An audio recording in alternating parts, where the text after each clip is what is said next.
امیر بالا. بله. هوا داره کم کم سرد میشه یه نوشیدنی برام داستانی تای مثلا این ادویه رنگی صدا. بچه ها اینا رو روی گاز یکم تف میدیم تا عطر و بوشون بیاد بیرون. همه این بالا میدونستی چای ماسالا مال کشور هنده؟ آره خیلی معروفه. حالا میرسیمشون توی مخلوط کن.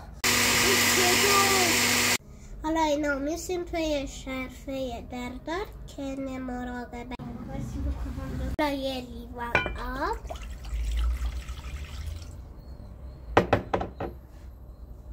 یک قاشق چای،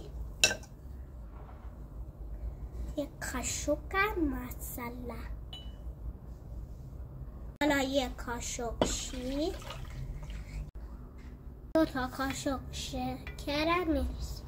5 دقیقه میذاریمش روی گاز تا بدوش. از صافی ردش کنیم بریسیم تا این فنجونا خشکه. شیرینای خوشگل که قبلا آموزششون رو بهش دادن. لطفا منو لایک کنیم، فالو کنیم.